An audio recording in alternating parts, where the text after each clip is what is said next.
Um assassino em série filma todos os seus crimes. A polícia agora está no encalço dele para evitar que mais pessoas morram.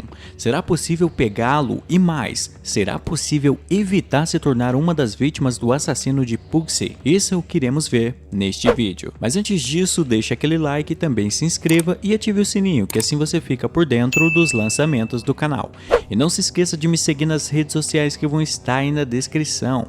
Recado dado, vamos pro vídeo. O primeiro crime do serial killer, cujo nome é Edward Carvin, é o assassinato de uma menina de 8 anos que estava brincando em frente à sua casa. O que motivou o crime não se sabe, mas aquele seria apenas o começo de uma série de assassinatos horríveis. Considerando que era apenas uma garotinha, não havia como ela se defender desse criminoso, até porque, a princípio, ela não sabia que a atitude do estranho seria hostil. Uma coisa que a menininha fala, quando o desconhecido começa a conversar com ela, é que os pais dela a ensinaram que não era certo falar com estranhos. Isso é algo que crianças geralmente são ensinadas pelos pais, mas isso é facilmente contornado por alguém mal intencionado, porque a pessoa em questão pode dizer seu nome e falar: agora que você sabe meu nome, não sou mais um estranho. Para a cabeça infantil, isso pode fazer sentido. O melhor é instruir todas as crianças que não devem falar com estranhos e, além disso, que se um estranho puxar assunto, ela deve ir direto correr para ver os pais ou gritar pelos pais imediatamente. Com esse tipo de atitude, o sujeito mal intencionado pode se assustar e fugir. Após esse crime, as duas outras vítimas do assassino de Pugsy é um casal que lhe dá carona. Ambos pensavam que aquele desconhecido era só um viajante cujo carro quebrou ali na estrada, e fazem o favor de levar o homem até um posto de gasolina que havia ali por perto. Mas quando chegam no local, o casal percebe que foram levados até uma estrada deserta e que o tal posto estava abandonado. Neste momento, o assassino ataca o homem com um golpe na cabeça e a mulher é deixada inconsciente com um pano que é posto no rosto dela, que tinha algum tipo de produto químico. Ok, o homem foi pego de surpresa, mas a mulher poderia ter uma chance de escapar se no momento que visse seu parceiro ser agredido, tivesse tido um instinto rápido de sair do carro imediatamente. Além disso, eu sinto que ela não oferece muita resistência ao ser pega, porque... pensa comigo, o vilão usa uma das mãos para colocar o pano com produto químico no rosto da mulher, enquanto que com a outra mão ele segura a câmera. Segurar uma pessoa com uma mão só é muito difícil. Eu tenho a impressão que não seria muito trabalhoso se desvencilhar do ataque do criminoso naquele momento. A mulher poderia utilizar as duas mãos livres dela para arrancar a mão do assassino da sua face, e daí bastaria abrir a porta do carro e tentar a sorte na fuga. Mas o que também é chamativo nesse crime é que ele foi premeditado por parte do assassino. Ele sabia que havia essa estrada deserta e que nela havia um posto abandonado. Isso se contrasta bastante com o crime cometido contra a menina de 8 anos, que tinha uma natureza que parecia mais impulsiva, ou seja, sem planejamento. E inclusive isso é deliberado por parte do criminoso. Com isso, ele visava confundir a polícia, fazendo parecer que os dois crimes foram cometidos por pessoas diferentes. De tal modo, jamais os investigadores iam assumir a hipótese de que se tratava de um assassino em série agindo. E isso é recorrente no filme. O assassino muda seu modus operandi, além de recorrer a várias técnicas para que os crimes cometidos por ele não pareçam ter sido feitos pela mesma pessoa. Mas abordaremos mais isso logo adiante. Agora entra uma das vítimas chaves do assassino, a adolescente Cheryl Dempsey. Ela foi escolhida aleatoriamente pelo criminoso que continuamente a observava. Um dia então, quando os pais da Cheryl viajam e fica apenas ela e o namorado na casa, o assassino invade a residência. O vilão conseguiu ser muito meticuloso na forma de invadir a casa e de se esconder por lá sem ser notado. Até tinha alguns pequenos indícios, por exemplo, quando a Cheryl perguntou ao namorado se ele tinha mexido nas roupas dela que estavam bagunçadas. O namorado disse que não foi ele. Então esse era um sinal de que havia algo errado, mas é tão pequeno que a maioria das pessoas o ignorariam. Qualquer um naquela situação pensaria que, sei lá, mexeu nas roupas e depois esqueceu ou algo do tipo. Sem grandes motivos para achar que havia alguém na casa, Cheryl e seu namorado agem naturalmente, até que, em dado momento, o assassino decide atacar. O primeiro a ser atacado é o namorado da adolescente. Ele estava de frente para a pia e de repente leva uma pancada do intruso. Mas é aquilo que eu constantemente falo aqui nestes vídeos. É muito difícil você chegar tão perto de alguém por trás sem ser notado, porque nós temos um sensor aranha na gente que nos diz que alguém está se aproximando. Mas aqui não, o assassino consegue chegar bem perto da vítima e o mata. Quanto a Cheryl Dempsey, ela é mantida em cativeiro, onde passa a ser torturada pelo serial killer. Ao ser sequestrada, Cheryl é posta numa situação bem difícil, pois ela foi acorrentada e, além disso, ela era bem mais fraca que o vilão no quesito força física. Então, mesmo nos momentos em que ela era solta por alguma razão, era difícil para ela tomar alguma atitude contra o homem que a mantinha presa. A única chance dela é a polícia a achar. Mas houve uma oportunidade de pegar o serial killer, só que ela foi desperdiçada. E vamos falar dela, pois quero a opinião de vocês quanto a se faz sentido o que aconteceu ou não.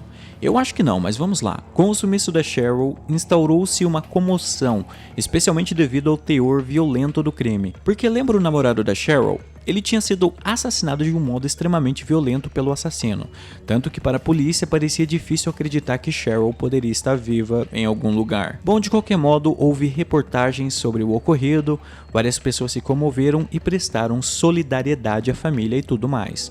E um dia, o assassino em pessoa foi até a mãe da vítima se passando por uma pessoa comum.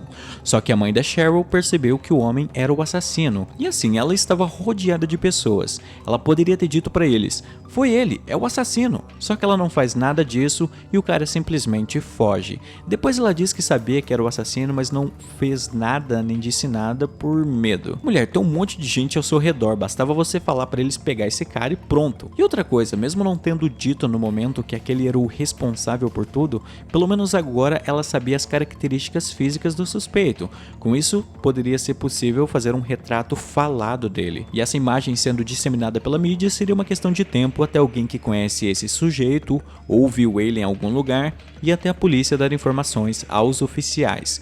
Se bem que eu acho que eles fazem um retrato falado, mas não dá em nada. Com seus crimes chamando mais atenção do público, Edward Carvin decide mudar seu modus operandi novamente. E algumas coisas ficam sem explicação aqui, porque ele decide se passar por policial, assim ele consegue se aproximar de suas vítimas para matá-las. E ele passa a matar majoritariamente prostitutas. Desse modo, passa a ser vinculado na mídia a notícia de um novo serial killer, o carniceiro de Water Street. Só que nunca é explicado onde ele conseguiu a viatura de policial e tudo mais, então fica meio estranho. Outra coisa que o vilão faz, que é um pouco forçado, é que ele incrimina um policial ao deixar o DNA do oficial em uma das cenas do crime. Fora que o serial killer planta evidências dos homicídios na casa do policial, chamado James Foley. Acaba que James Foley é julgado por anos até que saia sua sentença. Ele foi condenado à morte. E após a execução, o assassino envia pistas ao FBI mostrando que pegaram o cara errado. O que é dito é que o assassino conseguiu a amostra de DNA do policial em uma clínica de fertilidade onde o oficial teria ido anos atrás. Então, nesse negócio de incriminar um policial e também simplesmente aparecer com uma viatura, eu acho que o roteiro força um pouco a barra para justamente fazer o assassino parecer muito mais inteligente, super foda e tal. Claro que esse não era o único modo que o assassino utilizou para confundir os policiais. Como eu disse, ele constantemente mudava a forma como matava as vítimas e também os lugares, pois ele sabia que as diferentes polícias dos diversos estados americanos não se comunicavam tão bem, o que ajudava ele a se manter fora do radar. Na verdade, a polícia sequer sabia que todos esses crimes da menina, do casal, da Cheryl Dempsey, das prostitutas, eram todas obras da mesma pessoa. E como eles descobriram isso? Porque o assassino quis. Ele deixou uma pista de propósito para que os policiais o rastreassem até uma casa. Só que quando chegaram na casa, o assassino não estava lá, mas ele deixou para trás boa parte das suas fitas, onde havia registrado seus crimes, só que sempre tomando o cuidado de não mostrar seu rosto em nenhuma delas para não ser identificado.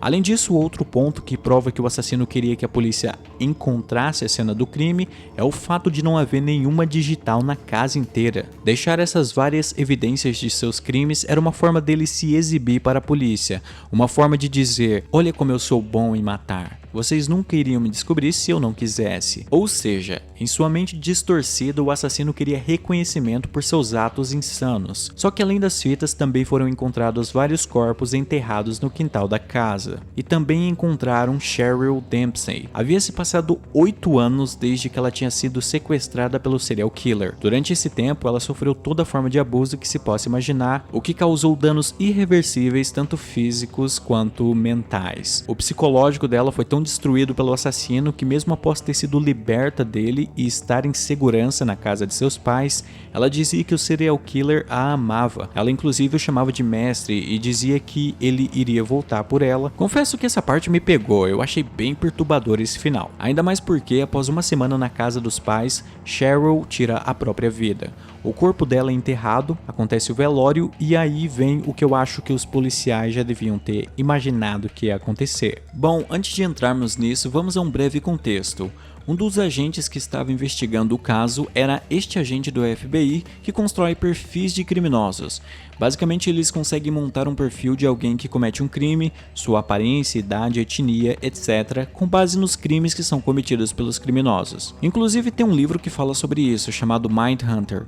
Mas enfim, tem uma hora que esse agente entrevista o Ted Bundy, que é um criminoso que existe de verdade, que matou várias mulheres. Dá uma pesquisada aí que você encontra vídeos que falam sobre ele. De todo modo, Ted diz ao agente que esse assassino tem um perfil de alguém que volta à cena do crime para abusar dos corpos em decomposição que ele já havia desovado. Portanto, a recomendação dele ao agente é que na próxima vez que eles acharem um corpo, não façam alarde sobre isso. Deveriam deixar o corpo lá e ficar na encolha esperando pelo assassino, porque uma hora ele iria aparecer de novo na cena do crime. O caso é que eles nunca acharam uma cena do crime em que o corpo ainda estivesse fresco. Mas por que eu estou dizendo isso? Porque, sabendo que o assassino tem esse comportamento, o que eles deveriam ter feito é ter montado uma guarda na surdina onde a Sherry Dempsey foi enterrada. Ela foi a única vítima que ele manteve anos viva. O assassino deve ter criado em sua mente algum tipo de ligação doentia com ela, e por isso faz sentido imaginar que ele iria até o lugar onde ela estava enterrada. Considerando tudo, me parece simples chegar a essa conclusão, e foi exatamente o que o cara fez. Ele inclusive roubou o corpo da falecida. Mas como os policiais não anteciparam esse movimento, que eu acho que seria esperado dado tudo que se sabe dele, o assassino saiu livre sem pagar pelos seus crimes. Isso mesmo, no final não prenderam o assassino. Na verdade, sequer sabiam a identidade dele. O que também é estranho, porque a casa que ele alugou, que foi onde ele deixou as fitas, provavelmente foi alugado utilizando algum documento, né? Não dá pra você só se mudar pra um lugar, tem toda uma burocracia. Portanto, a proprietária do imóvel deveria saber quem ele é, mas isso nunca é mencionado no filme. Bom, enfim, este foi Como Derrotar The Pugsy Tapes, que vale lembrar, é um documentário de mentirinha. A história aqui é totalmente fictícia, embora o filme tenha sido vendido como uma parada real quando foi lançado. Só que, repito, não é. É tudo faz de conta, gente. E bem, é isso por esse vídeo, a gente se vê no próximo e tchau!